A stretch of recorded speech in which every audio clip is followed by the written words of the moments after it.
Paris, Paris outragé, Paris brisé, Paris martyrisé, mais Paris libéré, libéré par lui-même, libéré par son peuple avec le concours des armées de la France, avec l'appui et le concours de la France tout entière, c'est-à-dire de la France qui se bat, c'est-à-dire de la seule France, de la vraie France, de la France éternelle.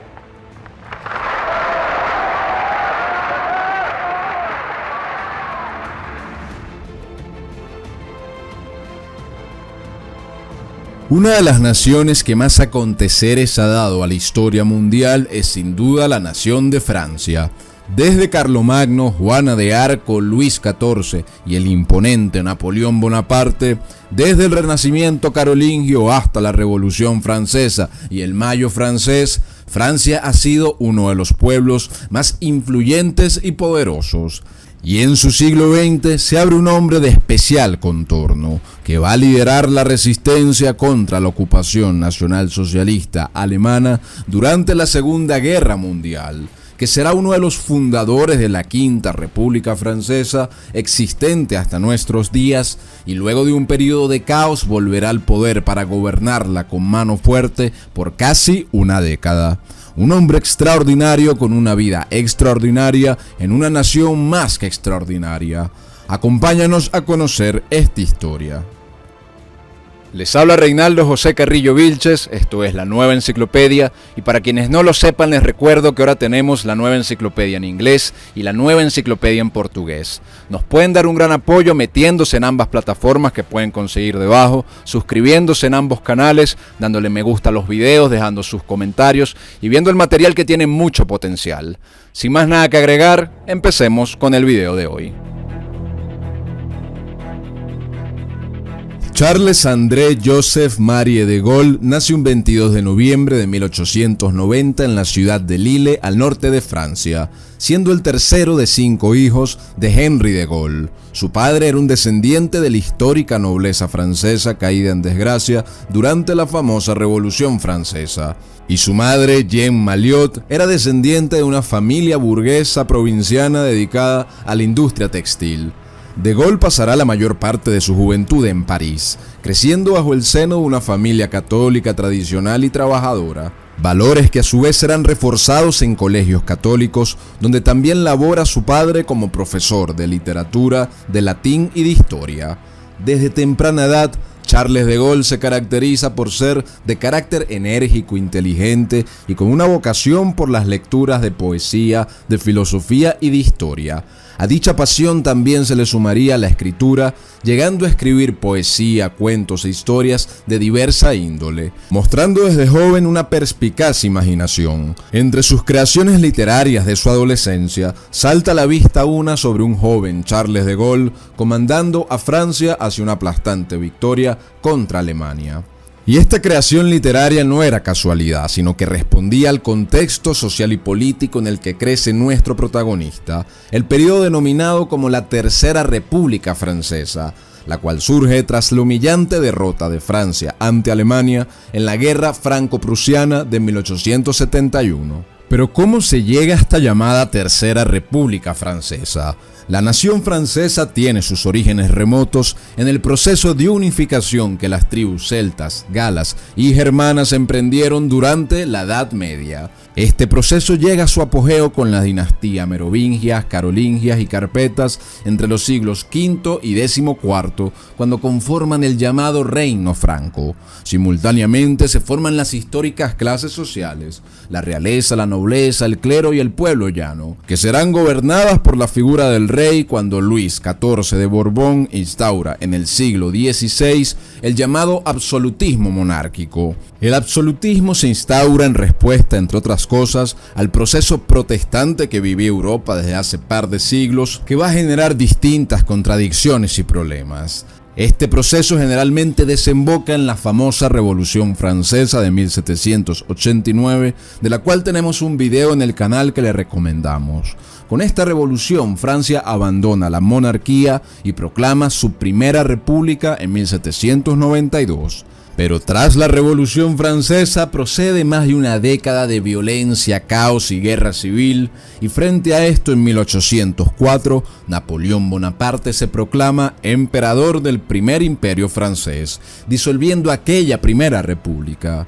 Pero luego de un largo periodo de guerras, tras su derrota en Waterloo en 1815, los Borbones regresan al poder en Francia ese mismo año, restaurando la monarquía brevemente hasta 1848, cuando son derrocados nuevamente como monarquía y se instaura la llamada Segunda República Francesa. Aquí aparece el personaje Carlos Luis Napoleón Bonaparte, sobrino del pequeño cabo antiguo Napoleón, que termina ejecutando un golpe de estado en 1852, proclamándose como Napoleón III y convirtiendo a la Segunda República Francesa más bien en el Segundo Imperio francés. Sin embargo, este Segundo Imperio se vendrá abajo con la derrota de Francia en la ya citada guerra contra Prusia en 1870. En medio de la guerra, Napoleón III será capturado y posteriormente se proclamará la Tercera República Francesa el 4 de septiembre de 1870. Esta es la llamada Tercera República en la que nace De Gaulle, y en ese periodo Francia transcurrirá en continuas luchas ideológicas entre republicanos, socialistas y conservadores. Al mismo tiempo, este periodo de la Tercera República se caracteriza por el desarrollo acelerado de las bellas artes, la cultura, la economía y el poder armamentístico no solo de Francia, sino de varias naciones europeas también. Lo cierto es que los años pasan y aunque la vocación del joven Charles de Gaulle se inclina inicialmente por ser historiador, tal como en el pasado lo hicieron su abuelo y su tío, termina decantándose eventualmente por la carrera militar, logrando aprobar el examen de admisión e inscribiéndose en la Escuela Militar de Saint-Cyr en 1909 a los 19 años de edad, siendo el aspirante número 119 de 221. Debido a las leyes de la época, Charles de Gaulle debe servir primero un año en el ejército en calidad de privado y suboficial antes de iniciar estudios superiores. Allí se alista en un regimiento de infantería del ejército francés de gran prestigio militar, donde es ascendido en septiembre de 1910 a sargento. En sus primeros 2 años de formación militar, De Gaulle tendrá una trayectoria destacable de impresionante rendimiento académico, cosechando elogios por parte de compañeros y profesores por su conducta, buenos modales, inteligencia y espíritu militar, logrando escalar hasta el puesto 13 en su graduación para 1912. Durante su paso por la academia se ganará el apodo del Gran Espárrago, debido a su imponente estatura de 1.96 metros y sus distintivos rasgos fisionómicos alargados. Una vez que sale de la academia militar, Charles de Gaulle parte en 1912 hacia ultramar para servir nuevamente, pero ahora como subteniente, en el 33º Regimiento de Infantería. Dicho regimiento estaba entonces dirigido por un coronel de nombre Philippe Pétain. Philippe Pétain se convertirá posteriormente no solo en amigo y mentor de Charles de Gaulle, sino en una controvertida figura de gran significación histórica para Francia. Pero sobre eso volveremos más adelante. Ya para 1913, Charles de Gaulle será ascendido a primer teniente del ejército francés. Mientras todo esto sucedía, desde finales del siglo XIX, las principales potencias europeas continuaban una reñida y polémica búsqueda de nuevos territorios a colonizar, como parte de la expansión de su dominio político en pleno auge del capitalismo. Esto, unado a un incremento de tensiones políticas y militares entre potencias como el Reino Unido, Austria-Hungría, Alemania, Francia y otros, termina por desencadenar la llamada Primera Guerra Mundial en julio de 1914. Charles de Gaulle, quien por entonces tiene 24 años de edad, presta servicio en el 33º Regimiento de Infantería, así que es desplegado en los primeros días del conflicto bélico para hacer frente al avance alemán en Dinant, al norte de Francia. Sin embargo, en una época de veloces cambios técnicos, la alta oficialidad francesa, responsable del regimiento de Gaulle, ordena emplear tácticas militares propias del siglo pasado contra la moderna artillería alemana. Una situación que termina siendo duramente criticada por el joven Charles de Gaulle. De Gaulle sería espectador de combates feroces, llegando a ser herido en una rodilla en Dinant. Allí es dado de baja momentáneamente para luego reincorporarse a su regimiento en octubre. Tras esto, la unidad de Gaulle recibe órdenes de realizar labores de espionaje, arrastrándose sus soldados hasta las trincheras enemigas para espiar sus comunicaciones. Una labor de inteligencia y espionaje que de Gaulle hará destacadamente y que lo hará merecedor de la Cruz de Guerra. Para febrero de 1915 es ascendido a capitán provisional y en marzo es herido nuevamente durante la batalla del Somme. Meses después, Charles de Gaulle comandará la 10ª compañía de su 33er regimiento en la famosa batalla de Verdún, la más larga y sangrienta de la Primera Guerra Mundial, durando casi un año completo de batalla desde febrero hasta diciembre de 1916. En esta batalla, Charles de Gaulle fue gravemente herido nuevamente el 2 de marzo por un disparo en una pierna. Posteriormente es capturado y hecho prisionero por los enemigos tras desmayarse al inhalar gas venenoso. Durante su reclusión estará encarcelado en condiciones relativamente cómodas en un campo de prisioneros de guerra alemán en la región de Baviera. En dicha estancia, de Gaulle escribirá su primer libro llamado La casa del enemigo dividida, publicado en 1924. Allí analiza los problemas y divisiones dentro del ejército alemán. Además de esto, de Gaulle intentará fugarse más de 5 veces de allí, aunque infructuosamente, permaneciendo en cautiverio por 2 años más, hasta después del final de la Guerra Mundial en 1918, siendo liberado a finales de ese mismo año. La Primera Guerra Mundial concluye con una victoria de las fuerzas aliadas, principalmente Gran Bretaña y Francia, contra sus contrincantes, principalmente el Imperio Alemán y el Imperio Austrohúngaro. Estos imperios derrotados se ven tremendamente afectados en el llamado Tratado de Versalles de 1920, que impone duras sanciones económicas y territoriales a estos países, principalmente a Alemania, que experimentará cuantiosos cambios internos que sentarán las bases de un conflicto futuro. Tras esta guerra, Charles de Gaulle sirve en la misión militar francesa en Polonia como un instructor de infantería durante la guerra polaco-soviética de 1919 a 1921. Gracias a su desempeño será galardonado con la condecoración militar polaca más distinguida, la Orden Virtuti Militari. Charles de Gaulle luego regresa a Francia en 1921. Allí trabaja como profesor de historia militar en Saint-Cyr, donde destaca como un gran orador. Tiempo después estudiará en la escuela militar entre 1922 y 1924, logrando completar sus estudios con buenas calificaciones. Charles de Gaulle es destinado luego a Renania, al suroeste de Alemania, para supervisar la logística del ejército francés que ocupaba esta región tras el Tratado de Versalles. Posteriormente sirve como escritor y redactor bajo el mando de Philippe Pétain, que durante la contienda militar ya se había convertido en mariscal de Francia y en un héroe de guerra de gran popularidad en la nación. Pétain, a quien también le esperaba un futuro muy acontecido, va a impulsar la carrera militar de Gaulle, facilitando su ascenso en distintas ocasiones. Para 1927, Charles de Gaulle, con 37 años de edad, va a ser ascendido a comandante con la misión de dirigir las fuerzas de ocupación francesa en la ciudad alemana de Trèveris durante 2 años. Por dicha labor, de Gaulle recibirá en 1929 nuevamente buenas recomendaciones, pero esta vez su gestión será duramente criticada y objeto de polémicas debido al trato tan estricto y riguroso que le daba a sus subalternos, siendo acusado formalmente por estos supuestos malos tratos, aunque las investigaciones posteriores concluyeron favorablemente para de Gaulle, debido a su historial de logros, pero también gracias a la intercesión de Philippe Pétain. Al término de su comandancia, Charles de Gaulle partirá hacia el Líbano y Siria, donde prestará servicio hasta 1931. Luego es ascendido a teniente coronel en 1932 y nombrado jefe de la tercera sección de operaciones del Estado Mayor del Ejército francés.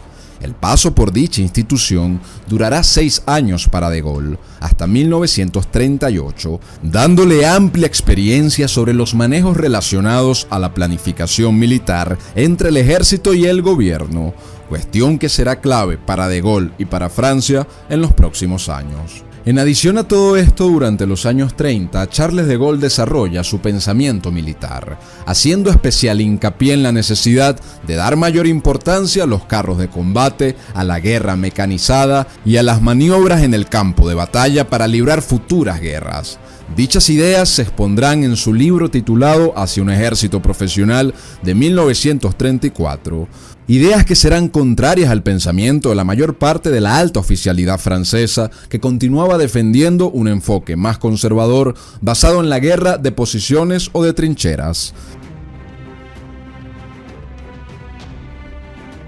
Mientras todo esto ocurría en la vida de Charles de Gaulle a finales de los años 30, las tensiones acumuladas luego de la Primera Guerra Mundial y el Tratado de Versalles van llegando a su punto crítico en el continente europeo. En Alemania llega al poder en enero de 1933 un popular líder político y veterano de guerra llamado Adolf Hitler, quien propone una política de expansión territorial y económica para que Alemania retome el papel perdido en la guerra. Las acciones de los gobiernos europeos frente a estas tensiones geopolíticas en los próximos años, esto sumado a las políticas también expansivas de la Unión Soviética y de Gran Bretaña y todas las tensiones geopolíticas acumuladas, van a desencadenar la llamada Segunda Guerra Mundial. Tras la invasión acordada entre Alemania y la Unión Soviética a Polonia, el Reino Unido y Francia, que era la mandamás en la Europa continental, declararán inmediatamente la guerra a la Alemania de Hitler el 3 de septiembre de 1939. En los primeros meses de la guerra no habrá grandes movilizaciones o enfrentamientos entre tropas inglesas y francesas y las alemanas. Esto se mantendrá así hasta mayo de 1940, cuando tiene lugar la invasión alemana a Francia. De manera que este conflicto de gran escala histórica, que tiene a Francia como protagonista de primera mano, encuentra a Charles de Gaulle en las más altas responsabilidades militares. Al inicio de la Segunda Guerra Mundial, de Gaulle estará al mando de 5 batallones de tanques adscritos al V Ejército francés, participando en la fallida ofensiva de Sarre en suelo alemán para apoyar a Polonia, con quien Francia tenía un tratado de defensa mutua. A principios de 1940, de Gaulle solicita infructuosamente ser designado secretario general del Consejo de Guerra para asesorar al gobierno, siendo ignorado y otorgándosele en cambio el mando de la 4ª División Blindada, que debía formarse en marzo. Para el 10 de mayo, como dijimos, los alemanes invaden Francia por el oeste del país y el 17 del mismo mes, las tropas de Gaulle verán los primeros combates en Montcornet con resultados desastrosos al producirse cuantiosas bajas y pérdidas de blindados. Dicha derrota se dará debido a la falta de apoyo aéreo y a la desventaja numérica de los franceses. 2 días después sucederá lo mismo y de Gaulle finalmente se retirará el 20 de mayo de sus posiciones al ver inviable defender las mismas. Para el 1 de junio su ascenso a general de brigada se hará efectivo y pocos días más tarde el primer ministro Reynaud le ofrecerá el cargo de subsecretario de Estado para la Defensa Nacional de Guerra. Cargo que de Gaulle acepta, aunque con importante oposición tanto del comandante en jefe del ejército, Maxime Weygand, y también del ahora viceprimer ministro de Francia, antiguo mentor de Gaulle, Philippe Pétain. Ya se había empezado a notar un marcado deterioro de la relación entre de Gaulle y Pétain, debido a las tajantes diferencias de ambas personalidades, entre otras cosas, respecto a la resolución del gran conflicto militar que se tenía. Mientras de Gaulle insistía en una lucha exhaustiva contra el invasor, Pétain, ante la innegable superioridad alemana y las elevadas pérdidas humanas francesas, abogaba por la firma de un armisticio con Hitler mientras se reagrupaban geopolíticamente a nivel mundial. Este armisticio, por supuesto, mermaría la soberanía de Francia. En este sentido, como dijimos, Philippe Pétain se opone al ascenso de Gaulle porque este sería un obstáculo en la realización de la política de la capitulación o armisticio que intentaba llevar a cabo lo antes posible. Lo cierto es que el avance alemán en suelo francés era fulminante y los franceses parecían sobrepasados por la situación. Para el 8 de junio de 1940, a tan solo 2 meses de la invasión, el comandante en jefe, Weygand, ya pensaría en la rendición, cosa que disgustará bastante a Charles de Gaulle, quien decide viajar al día siguiente a Londres para reunirse con el primer ministro británico Winston Churchill para tratar de convencerlo inútilmente de enviar más tropas británicas para apoyar a Francia contra Alemania. En su retorno a París, de Gaulle se traslada a Tours, que se convertirá efímeramente en una nueva sede del gobierno francés, al mismo tiempo que se celebran reuniones entre los ingleses y los franceses, en las que Churchill y otros funcionarios británicos se sorprenderán de la tenacidad de Charles de Gaulle en dichas reuniones para continuar la lucha. Charles de Gaulle parte nuevamente el 16 de junio a Londres para discutir una retirada de tropas al norte del África francesa, volviendo ese mismo día a su país para recibir la sorpresa de que el primer ministro Reynaud había renunciado y que quedaba Philippe Pétain, su antiguo mentor, en el cargo de primer ministro de Francia. Pétain se mostraba favorablemente, como dijimos, a firmar una rendición y un armisticio con Alemania, cosa que terminará haciendo a finales de junio. La firma de este armisticio entre Francia y Alemania se da en la ciudad de Vichy. Esta firma terminaba con la Tercera República Francesa y dividía a Francia en 2 zonas, la zona norte y la zona sur. La zona norte estaba ocupada directamente por Alemania y había sido anexada al territorio de la misma, siendo gobernada por militares nombrados por el alto mando alemán. Por su lado, la zona sur, en la teoría, era una zona no ocupada con un llamado gobierno libre francés presidido por Philippe Pétain, sin embargo, bajo total influencia nacionalsocialista. Tras la instauración de la Francia de Vichy, Charles de Gaulle desconoce el gobierno pactado de su antiguo protector Pétain y parte nuevamente a Londres con la intención de preparar una resistencia amparada por Gran Bretaña.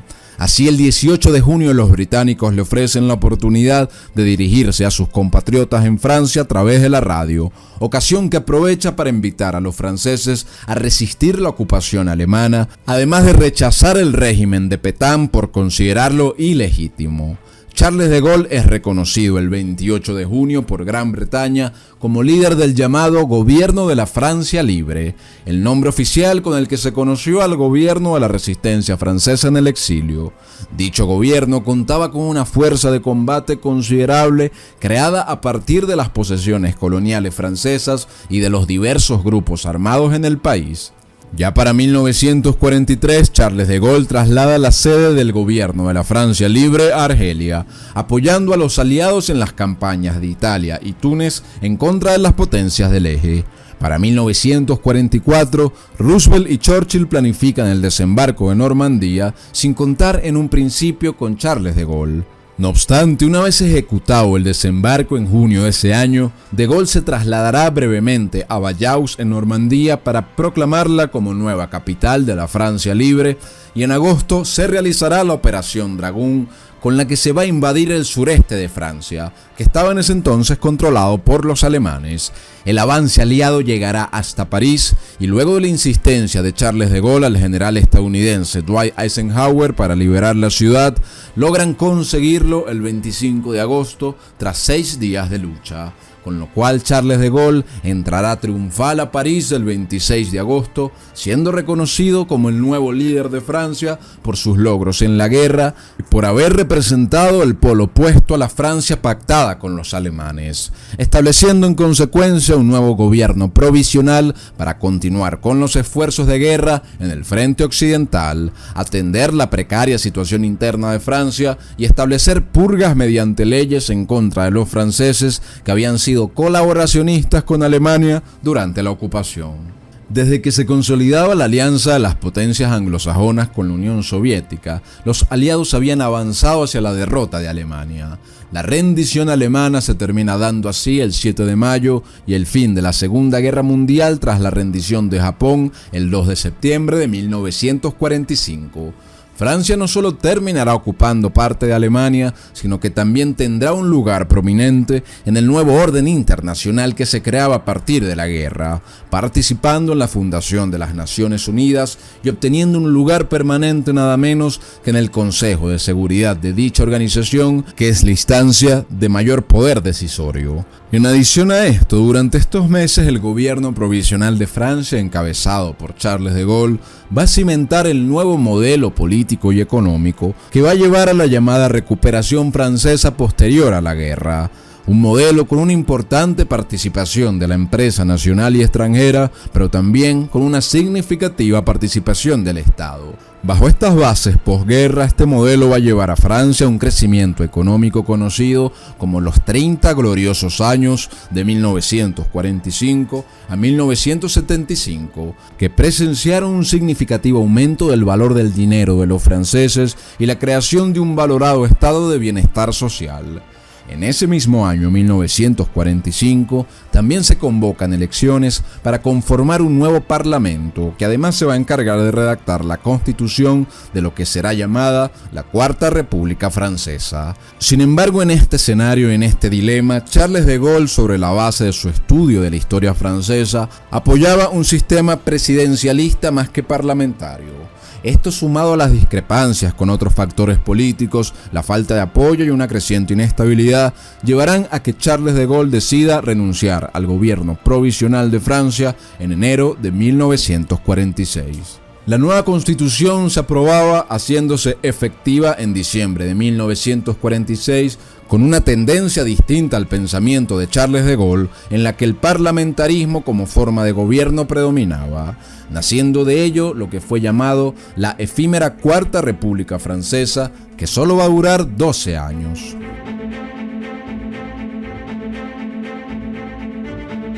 Tras esta salida del poder, Charles de Gaulle nunca se retira del todo de la vida política. En los años que comprenden desde 1946 a 1958, se dedica a escribir 3 volúmenes de sus memorias que serán publicadas en los años 50, abarcando sus vivencias hasta aquel entonces. Además, se dedica a la vida familiar con su esposa Yvonne de Gaulle en su residencia en Colombey.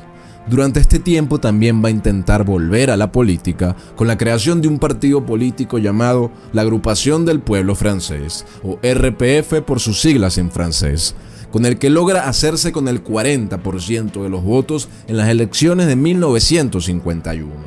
Pero fracasa en consolidar una maquinaria política que ocasiona que de Gaulle se termine retirando una vez más de la política en mayo de 1953. Mientras todo esto ocurre, el orden internacional experimenta el fenómeno que algunos han llamado como la descolonización, donde Francia también pierde, al menos nominalmente, varias de sus posesiones coloniales. También ocurre el auge del nacionalismo en el llamado Tercer Mundo y el surgimiento de nuevas corrientes de pensamiento revolucionarias entre las juventudes que no solo clamaban cambios en las estructuras económicas como el marxismo, sino que promovían cambios respecto a la cultura, la visión de la familia y la moralidad sexual.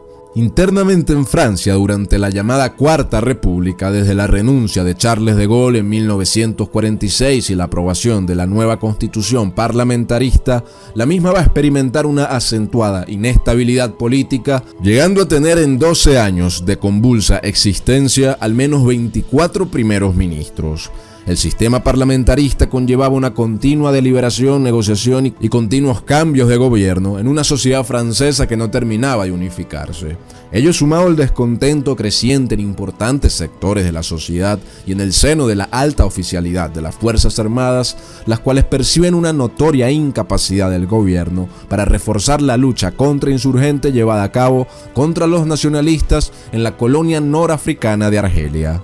En este sentido, frente a este escenario de caos interno y de derrotas militares en las colonias externas, el 13 de mayo de 1958 se produce un golpe de estado en la colonia de Argel. Militares y civiles franceses se rebelan contra el gobierno de París, creando el llamado Comité de Salvación Pública, liderado por el general Jacques Massu, quien junto a otros militares presionan para el regreso de Charles de Gaulle. En este escenario, el gobierno del entonces primer ministro Pierre Pflimlin se ve obligado a dimitir el 28 de mayo de 1958 y sin otras opciones viables, el entonces presidente René Coty nombra a Charles de Gaulle como primer ministro de Francia el 1 de junio de 1958. Charles de Gaulle se alzaba como el hombre fuerte y valiente de Francia que podía retomar el orden y la tranquilidad en la nación. Sin embargo, el nuevo primer ministro manifiesta que solo va a aceptar el cargo provisionalmente para una transición constitucional y rechaza la idea de instaurar una suerte de dictadura, cuestión un tanto recurrente en la historia republicana francesa. Una vez en el cargo, Charles de Gaulle denuncia al parlamentarismo y al sistema de partidos como los causantes directos de la debilidad de Francia y propone en contrapartida la instauración de un sistema semipresidencialista que dé mayor peso al poder ejecutivo, el cual se termina consagrando en la nueva Constitución de octubre de 1958, la cual da inicio al periodo que se ha llamado como la Quinta República Francesa, que perdura hasta el presente. Charles de Gaulle será el primer ministro provisional por 6 meses hasta enero de 1959, pues una vez convocadas elecciones presidenciales y legislativas para Francia, de Gaulle participará en las mismas y las ganará con amplia mayoría, ejerciendo ahora como presidente constitucional desde enero de 1959. Charles de Gaulle logrará bajo este sistema mantenerse como presidente por los próximos 10 años, hasta 1969. En su periodo de 10 años, de Gaulle conseguirá mucha más estabilidad que en los tiempos pasados. En dicha década tendrá 2 principales objetivos: revitalizar la economía francesa y redefinir el rol de Francia a nivel internacional para salvaguardar los intereses de lo que es una potencia mundial. En el ámbito económico, Charles de Gaulle tendrá importantes logros como acelerar la industrialización, estabilizar la moneda, reducir el desempleo, modernizar y reformar la economía a través de un capitalismo dirigido y la nacionalización de sectores claves de la economía como el transporte o la energía. Además de que busca estabilizar la balanza de pagos francesas mientras disminuye la influencia económica estadounidense con medidas como la reducción de las reservas en dólares. Esto sumado a un sólido estado de bienestar que produce cuantiosas mejoras en las condiciones de vida de muchos ciudadanos franceses, van atornillando su imagen en estos años. Su política exterior, por su lado, se ve caracterizada por un apoyo a la integración de Europa, pero con limitaciones respecto a la soberanía y autonomía de sus miembros. De Gaulle promueve la cooperación franco-germana con Alemania Occidental e impulsa la Comunidad Económica Europea, aunque con tensiones latentes con Reino Unido. Además, el llamado degaullismo también se va a caracterizar por hitos como la obtención de la bomba atómica para los franceses en febrero de 1960, convirtiendo a la nación en la 4ª potencia nuclear del planeta. Al mismo tiempo, un aspecto muy llamativo del gobierno de Gaulle es que a pesar de que Francia formaba parte de la Organización del Atlántico Norte, es decir, la famosa OTAN, y que tenía relaciones cordiales con los Estados Unidos, de Gaulle decide retirar las Fuerzas Armadas de Francia de la estructura militar integrada de la OTAN en 1966, pidiendo también la retirada de las bases estadounidenses de territorio francés. Dichas medidas generan revuelos y negociación en las altas esferas diplomáticas de ambas naciones. Pero lo cierto es que de Gaulle logra que Francia fuese la única nación de la Europa Occidental en no tener bases militares estadounidenses.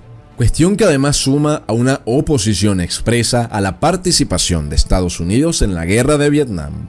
Respecto a la cuestión de las posesiones de Francia en Argelia, de Gaulle tiene una política variante dado que en un inicio apoya incrementar los esfuerzos de una brutal y feroz campaña de contrainsurgencia en contra de los nacionalistas argelinos. No obstante la violencia que causa dicho conflicto, la incapacidad de aplacar políticamente a los nacionalistas argelinos, sumado a la creciente aversión a la guerra debido al elevado coste político y económico, ocasionan que de Gaulle dé un giro para conceder la independencia a Argelia en 1962, lo que termina llevando a un recelo de la oficialidad militar francesa contra el mismo de Gaulle que habían llevado al poder.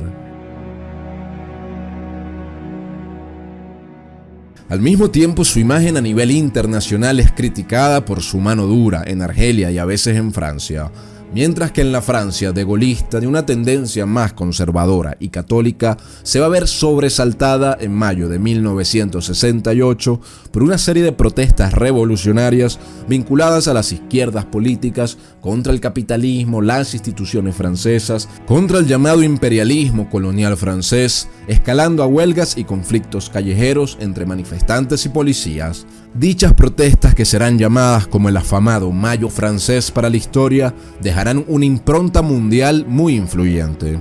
Sin embargo, en ese instante no serán capaces de remover a De Gaulle del poder, quien gana las elecciones del Parlamento y la presidencia pese a este movimiento de protestas. No obstante, para De Gaulle, lo fundamental era reformar el Estado, pues consideraba que más allá de quién gobernase, él mismo tenía serias trabas para un buen funcionamiento. Por lo tanto, convoca un referéndum para impulsar reformas en los gobiernos locales y en el Senado. Sin embargo, lo termina perdiendo. Y tras esta derrota, De Gaulle decide que es hora de marchar y renunciar al poder en Francia el 28 de abril de 1969.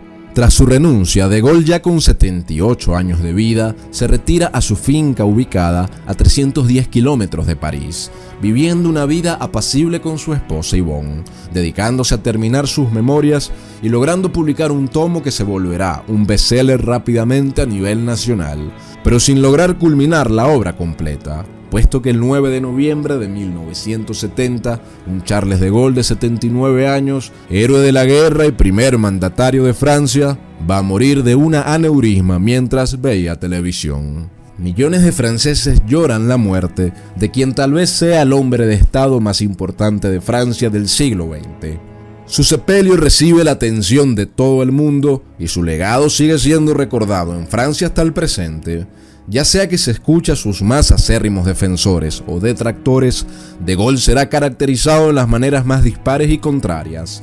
De Gaulle va a vivir por siempre en la colectividad francesa y en parte de la colectividad mundial como un hombre pragmático, calculador, sin pasiones ideológicas, pero sobre todas las cosas como uno de los mayores exponentes del patriotismo francés en toda su historia.